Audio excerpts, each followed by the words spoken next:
He walked into a crowded street in the middle of the day. People were everywhere. Shops were open. Traffic was moving. Cameras were watching. Nothing about that moment was unusual. And yet, that was the last time anyone ever saw him. No one saw him leave. No one saw him fall. No one heard a scream or noticed anything wrong at all. 1 second he was there, walking forward, just another face in the crowd. The next second, he was gone. Not missing, not hiding, not captured on another camera. Gone. Investigators reviewed every second of footage, every angle, every exit. They expected to find a simple answer. Instead, they found something worse. There was no moment where he ran, no moment where he was taken, no moment where the crowd reacted. It was as if reality itself had skipped a step. People who were standing just feet away couldn't remember him.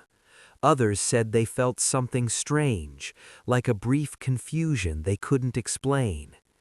And the cameras were working perfectly, but they didn't record him leaving. If someone can vanish in a place like this, surrounded by people, surrounded by technology, then ask yourself one question. How safe is being seen when seeing doesn't guarantee you exist at all? Most missing persons cases begin with uncertainty. A last phone call, a journey that went wrong, a place with no witnesses. This case is different, because here there was no isolation, no darkness, no remote location. This disappearance happened in the open, in daylight, in a place designed to record everything. The street was busy, crowded, predictable. There were fixed cameras covering every angle, shops with entrances and exits, people moving in clear, visible paths. In cases like this, answers usually come quickly. Someone is seen leaving. Someone notices something unusual. A camera catches a mistake. But none of that happened here. Investigators didn't face a lack of evidence. They faced too much of it. Hours of footage, multiple angles, clear visuals, and yet every path the man could have taken led nowhere. What makes this case unsettling is not just that he vanished. It's that he vanished where vanishing should be impossible. No blind spots, no panic, no moment of chaos, just continuity, and then absence. Even experienced investigators admitted something felt wrong. Not mysterious in a dramatic way, but wrong in a quiet, uncomfortable way. As if the rules everyone relies on didn't apply here. And once you understand that, this isn't just a story about a missing man. It becomes a question about reality itself. Because if this case can't be explained using the systems we trust most, what happens when those systems fail, silently? And more importantly, how many times already have they? The day this happened did not begin with anything unusual. There were no warnings, no signs, nothing that would later stand out in memory. It was a regular weekday, mid-morning moving into early afternoon, the kind of time when cities are awake but not rushed. Offices open, shops active, people moving with purpose but not urgency. The weather was ordinary too, not stormy, not extreme, just stable, forgettable conditions, the kind of weather no one remembers afterward, because there was no reason to. This matters, because extraordinary events usually hide inside ordinary moments. The city itself was familiar, busy but controlled, designed for movement, designed for flow. People walked predictable routes, from transport stops to offices, from shops back to work. Some alone, some in groups, some staring at phones, some lost in thought. And among them was the man. He didn't stand out. That is the most important detail. He was not dressed strangely, not rushing, not wandering, not behaving in a way that would draw attention. Witnesses later described him in the same way: average height, average build, neutral clothing. The kind of person your eyes pass over without registering. The kind of person you forget seconds after seeing. If you were asked to describe him now, you probably couldn't. And that's not because you weren't paying attention. It's because your brain is designed not to. Psychologists have long known that in crowded environments, the human mind filters aggressively. We notice threats, we notice disruptions, we notice movement that breaks a pattern. But normal behavior, normal disappears. The man appeared to be in his late 20s to early 40s, that wide, forgettable range where life looks the same from the outside. No visible distress, no visible excitement, no visible urgency. He walked the way millions of people walk every day, forward, steady, automatic. There was no reason for anyone to watch him, and that's exactly why no one did. Later, investigators tried to reconstruct his routine. They found nothing dramatic. No troubling messages, no sudden financial activity, no signs of planning or escape. Nothing suggesting he was about to change his life or end it. If anything, his behavior suggested the opposite: routine, predictability, normalcy. He walked the same way countless others did, at the same pace, in the same direction. He blended into the environment perfectly. And this is where the story becomes uncomfortable. Because everything about this moment is familiar. You've walked this way before, on streets just like this, on days just like this. You've been part of crowds where no one noticed you, and you noticed no one else. You've passed faces you could not recall seconds later. You trusted that being surrounded by people meant being seen. But that assumption is false. Crowds don't guarantee attention. They erase it. In places like this, being ordinary is a form of invisibility. That's why no one noticed the man at first. Not because they were careless, not because they didn't care, but because nothing about him triggered the mind's alarm system. No urgency, no threat, no deviation. Just another person moving through shared space. Only later, when the footage was reviewed, investigators realized how many people had been within arm's reach of him, how many eyes had technically seen him without actually seeing him at all. And that realization changed the tone of the case, because it meant the disappearance didn't happen in isolation. It happened inside normal life, inside routines, inside assumptions, inside the belief that ordinary moments are safe moments. The most unsettling part of this story is not what happened next, it's what happened before. Because before anything went wrong, everything was exactly the way it should be. And that forces an uncomfortable thought. If nothing about this day felt different, if nothing about this man felt unusual, then the boundary between normal life and disappearance is thinner than we like to believe. And if this could happen to him, on a normal day, in a familiar place, under ordinary conditions, then it's not a question of who he was, it's a question of how easily anyone can become unremarkable, right up until the moment they're gone. From this point, the timeline becomes precise. Not hours, not estimates, minutes, and then seconds. Because this is the last stretch of time where the man can be confirmed to exist. Investigators began by synchronizing every available camera in the area: public surveillance, private storefront cameras, traffic monitors. Each clock adjusted, each second aligned. What emerged was not a blur, but a narrow, quiet sequence of movement. The first confirmed sighting places him entering the street from the north side.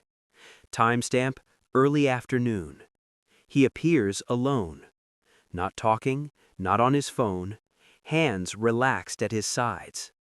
His pace is steady, not hurried, not slow.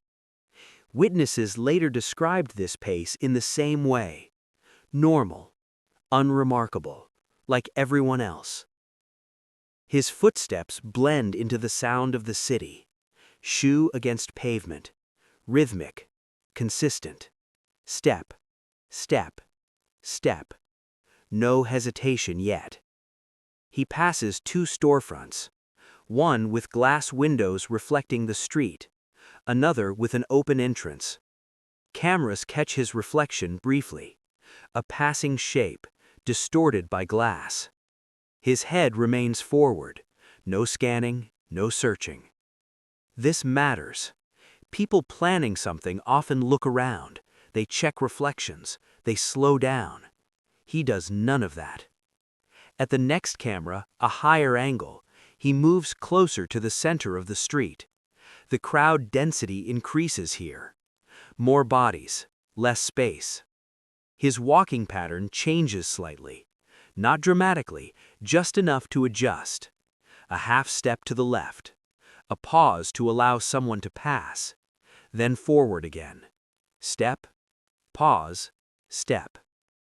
Witnesses who crossed his path remembered nothing specific. One person recalled brushing shoulders.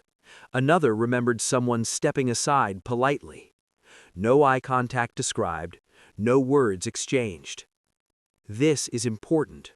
It suggests awareness, coordination, normal social navigation, the kind of automatic behavior we perform without thinking. Another camera captures him from behind. Here his posture is clear. Upright, balanced, no signs of fatigue. His arms swing naturally. No clenched fists, no rigid shoulders, no visible stress. At this point, investigators marked him as calm, still present, still real. 30 seconds later, another camera. This one closer. The crowd is thicker now. People pass in front of him briefly, blocking the view. Then he reappears. Then blocked again. Then visible. This on and off visibility is normal in crowded footage. What's not normal is what happens next. He slows. Not stops, just slows. His stride shortens. One foot plants, the other follows but hesitates slightly.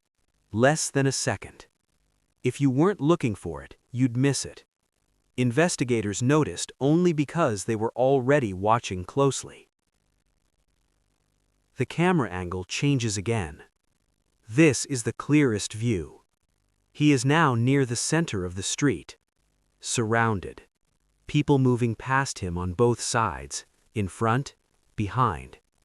And then, he pauses. Not abruptly, not dramatically, just enough to interrupt the rhythm. One foot forward, the other still behind. A moment suspended between steps. A moment so small it feels insignificant. But this is the last moment he is clearly visible. Witnesses later described nothing unusual here. No stumble, no collision, no sound. Just movement, and then the absence of it. The next camera frame shows the crowd continuing forward. Same flow, same pace. But the space where he should be is empty. Investigators replayed this section repeatedly, at full speed at half speed, frame by frame. They counted steps. They counted seconds. They watched how long people occluded the camera view. There was no point where he could have turned without being seen.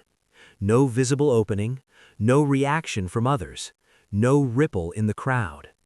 It's as if the sequence simply ends, not with an event, but with a missing continuation. The direction of movement makes this worse. He was moving forward, not toward an exit, not toward a building entrance, forward, into denser space, which means if he had fallen, someone would have noticed. If he had turned, a camera would have caught it. If he had stopped completely, someone would have reacted. But none of that appears. The footage doesn't show him doing something impossible. It shows him doing something ordinary, and then not finishing it. A step begun, but never completed. And this is where tension settles into the case. Because from this point on, everything investigators rely on, footage, witnesses, logic, stops moving forward. Just like he did. The timeline doesn't continue. It ends. Quietly. Between one step and the next. Everything we know about this case narrows down to a single camera. Not the busiest one, not the clearest one, just the last one that saw him. It's mounted high, angled slightly downward, watching the center of the street where foot traffic converges. This camera doesn't move, it doesn't zoom, it doesn't blink. It records in quiet, indifferent detail. At this moment in the footage, the crowd is thick. People pass in front of the lens in overlapping layers, coats, bags, arms swinging. The man is partially obscured, then visible, then obscured again. Normal for a crowded place. Investigators slow the footage, quarter speed. They want to catch the exact instant where something changes. The man enters the frame from the lower edge. He's closer now than in any other recording. His shoulders are relaxed, his head is upright. Nothing in his posture suggests alarm. Then, the hesitation. It isn't dramatic. There's no sudden stop, just a slight disruption in rhythm. His right foot moves forward and doesn't land immediately. A fraction of a second, less than a blink. The kind of pause you'd never notice in real life. But on camera, frozen frame by frame, it becomes obvious. 1 foot ahead, 1 behind, a body suspended between steps. The crowd continues. Someone brushes past him to the left side, another passes close on the right. No one turns their head, no one reacts. No sound is recorded, no shout, no impact, no gasp, just the soft, continuous movement of bodies. Then the next frame appears. The crowd is still there, the flow is uninterrupted, but the man is not. He is not falling, not turning, not crouching, he is simply absent. The space where he should be is now occupied by air and motion. People walk through it. Their feet step where his should have landed. No one stumbles, no one pauses. The crowd absorbs the space instantly. Investigators rewind again and again. They watch the hesitation repeatedly. They measure the gap between frames. They check for dropped footage, but the recording is intact. There is no missing second, no glitch. 1 frame the man exists, the next frame he doesn't. And what's most disturbing is not that he's gone, it's that nothing else changes. There is no sound spike, no camera shake, no ripple through the crowd. Life continues exactly as it did before. A woman steps forward swinging her bag.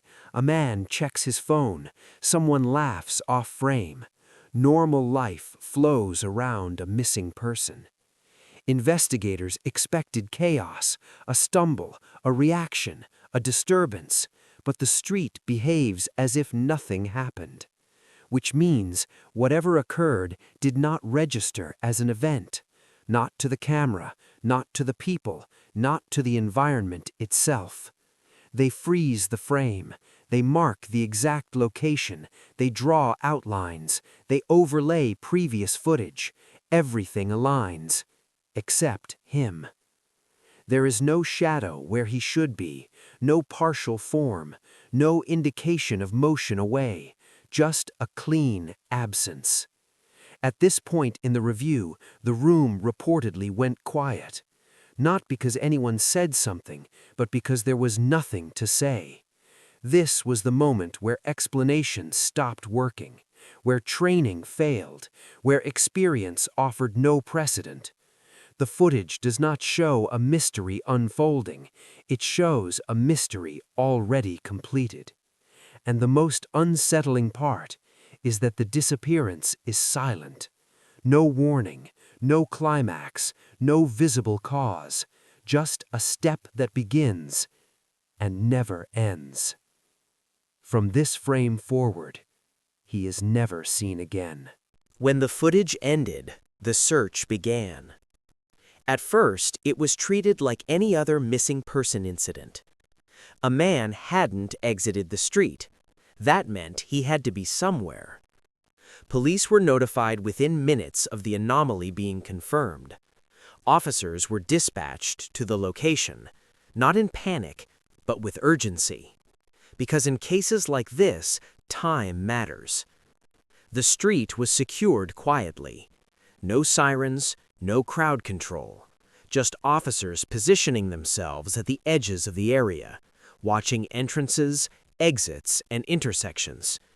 They needed to preserve the environment before it changed too much.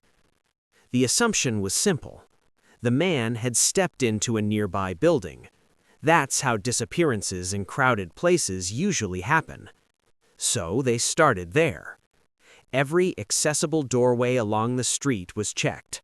Shops, offices, cafes.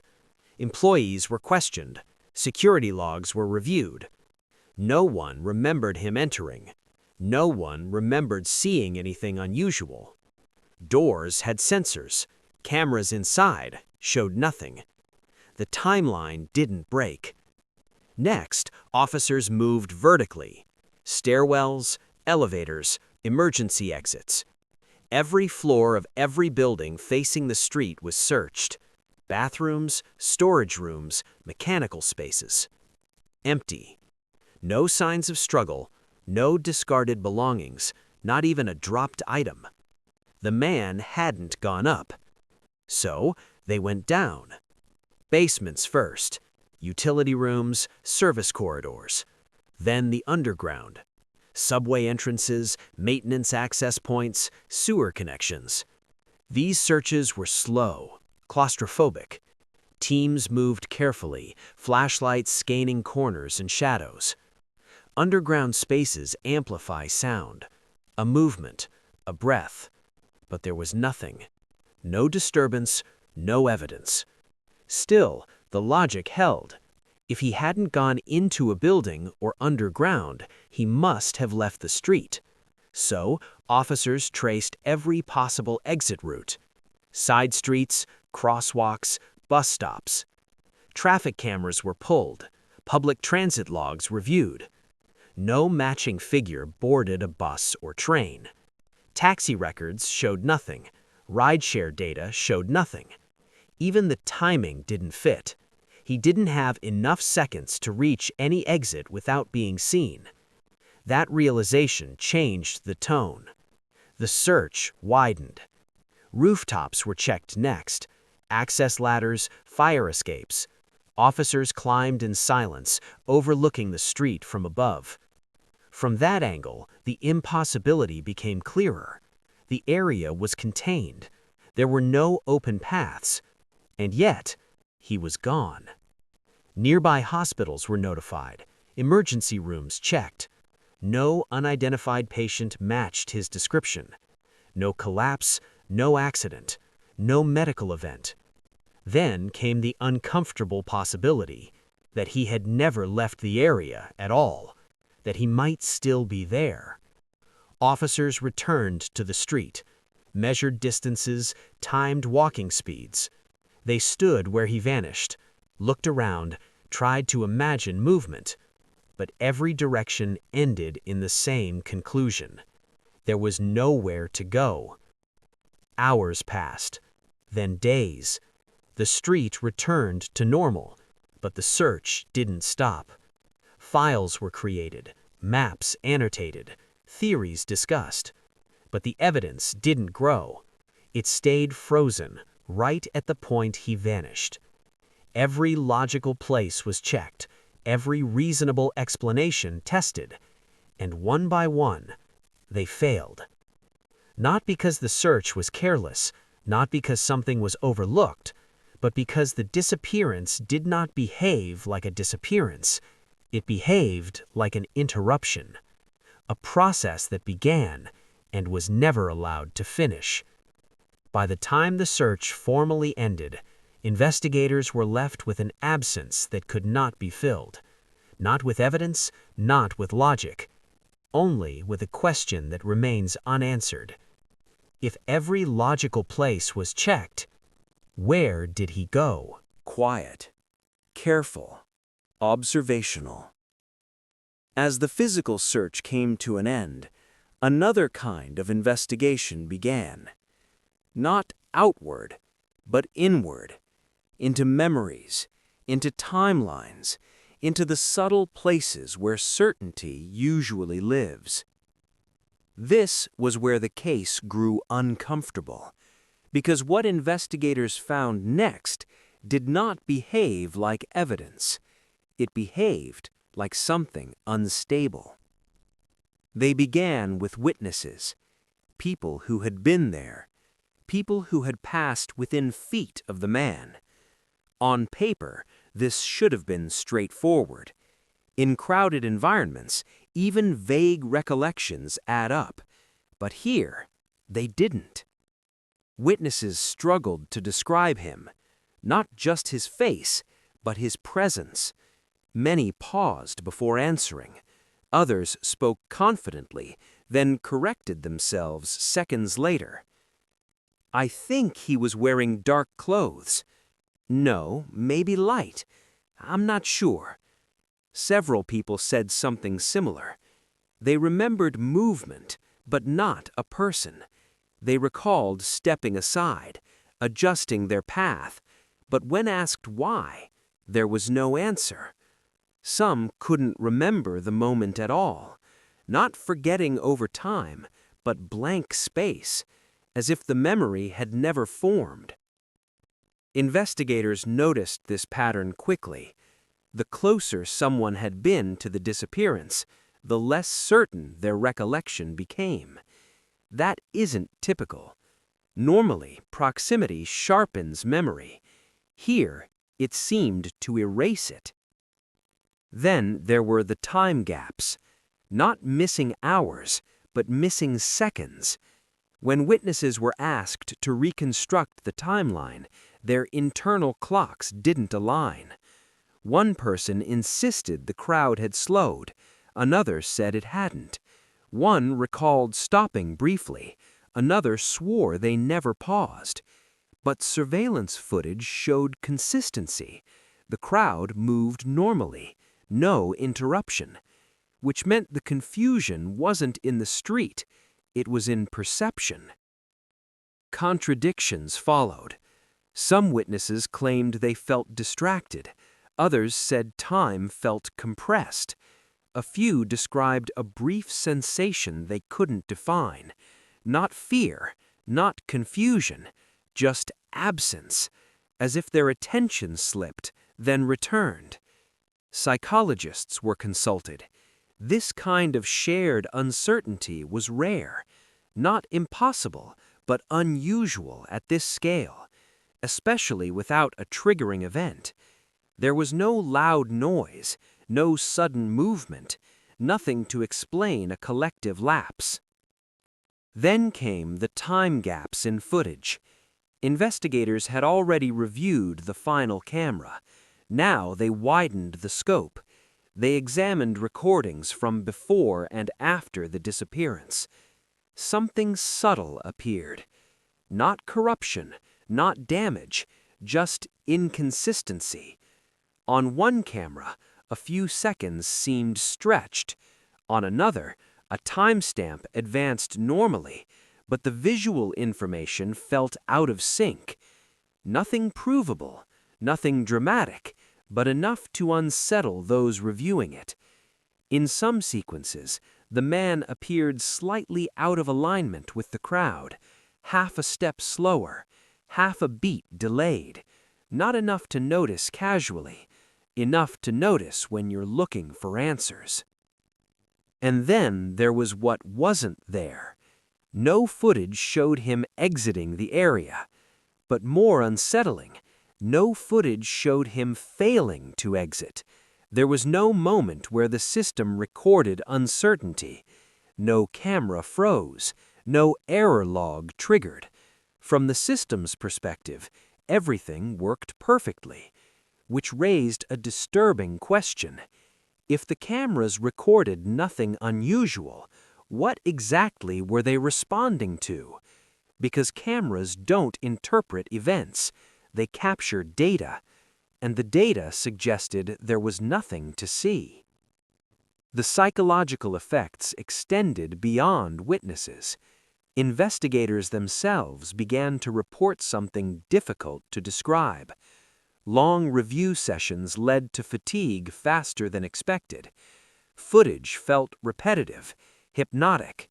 Watching the same few seconds again and again created a strange sense of disorientation.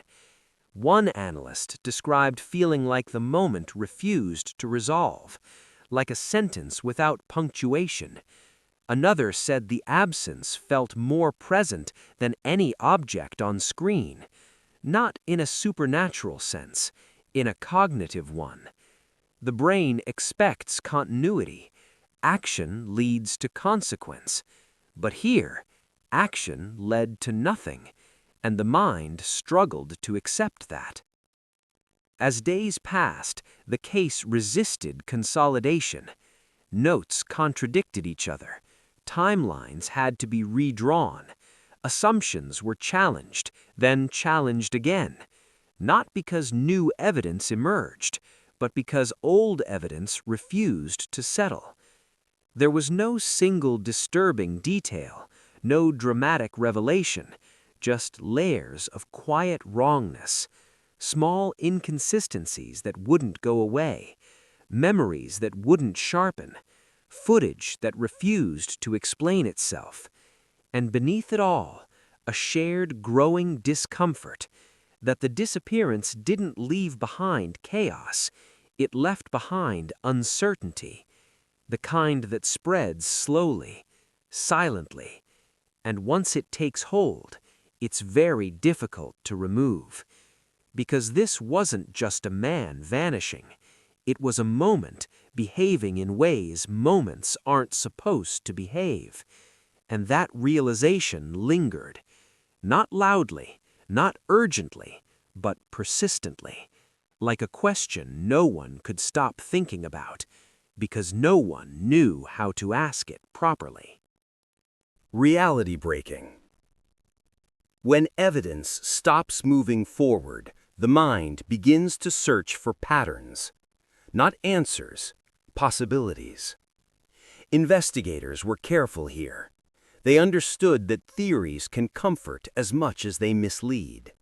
So they began at the safest place: logic. The first theory: he simply left. The most obvious explanation was also the least dramatic: that the man blended into the crowd and exited the area unnoticed.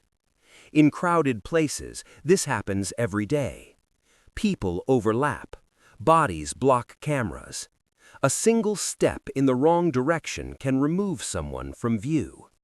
But when this theory was tested, it didn't hold. The camera coverage was continuous. Every exit path was visible. Every direction he could have turned was covered by at least one lens.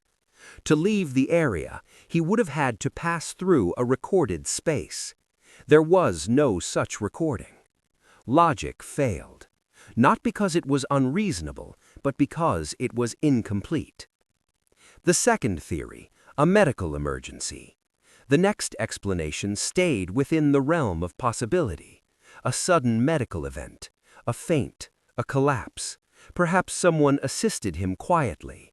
Perhaps he was removed without attracting attention. But this theory required several things to be true at once. That no one reacted, that no sound was made, that no medical record exists. Hospitals were checked, emergency calls reviewed, nothing matched, and footage showed no disruption in the crowd. A collapse creates space. Here, space closed instantly. This theory remained possible, but increasingly fragile. The third theory, a planned disappearance. Some investigators considered intent, that the man intended to vanish, that he knew the environment well enough to exploit timing and angles.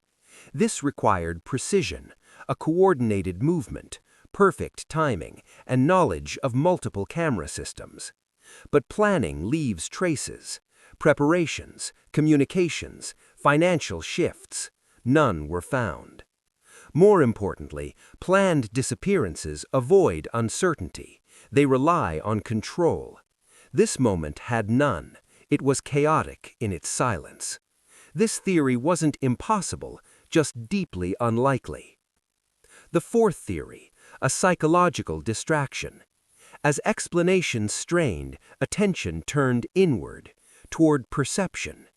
The idea here was not that the man vanished, but that people failed to register what happened. A moment of shared distraction, a cognitive blind spot. Crowds can induce something known as attentional narrowing. People focus forward, they ignore peripheral events. But this explanation required a coincidence, that everyone nearby experienced the same lapse at the same time, and that cameras, which do not perceive, also failed to record an event. Psychology could explain memory gaps. It could not explain absence. The final theory, something we don't have language for.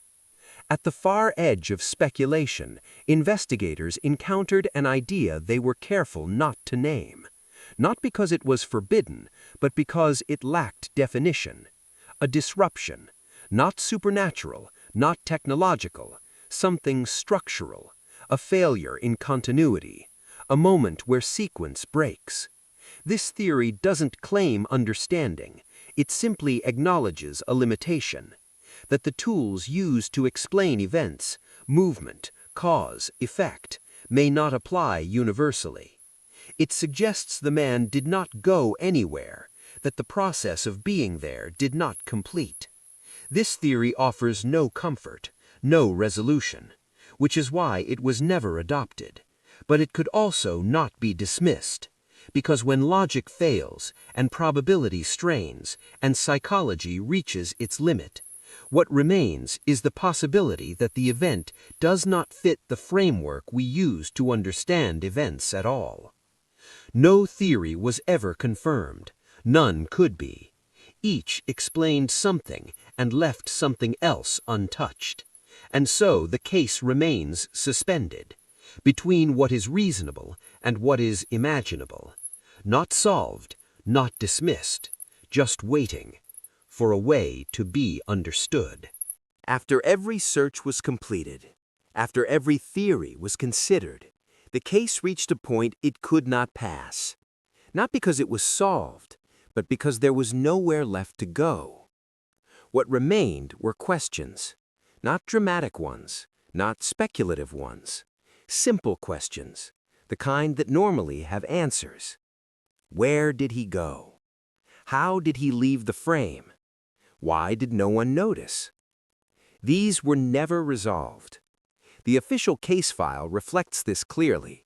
Sections are complete, timelines documented, actions recorded. And then, gaps. Notations marked undetermined. Conclusions marked inconclusive. Some materials remain sealed, not permanently, but indefinitely. Certain footage was restricted from public release, not because it showed something disturbing, but because it showed nothing at all. And that absence raised concerns. Investigators were reluctant to speculate publicly. There was no benefit, no precedent. Silence became policy. Over time, requests for access slowed. The case drifted out of public attention, not forgotten, but quietly set aside. Evidence, too, became difficult to define. There was no object left behind, no clothing, no personal items, no digital trail leading away from the scene. His phone activity stopped, but did not signal distress. Financial records remained unchanged, no withdrawals, no purchases, nothing to suggest preparation. Witnesses stopped talking, not because they were instructed to, but because they had nothing new to say. Interviews yielded diminishing returns, the same uncertainty, the same gaps. Eventually, many declined further involvement, not out of fear, out of fatigue. It is difficult to revisit a moment that never resolves. Psychologically, the mind prefers closure. Without it, people disengage. And so the story stopped accumulating voices. What makes this case linger is not what we know, but how little we can confirm. No body, no movement, no verified departure, no final moment. The absence remains total. Even today, the site appears ordinary. People pass through it without pause, unaware of what didn't happen there. Or perhaps, unaware of what did. Files remain archived, not closed, not active, waiting for new evidence that may never come, for a witness who remembers something differently, for technology that can see what others could not. Until then, the case exists in a quiet state, unfinished, unanswered, and perhaps unanswerable. Because some mysteries don't end with solutions, they end with limits. Limits to observation, limits to memory, limits to understanding. And this case sits exactly there, at the edge of what we can know and what we can only continue to ask. The street still exists.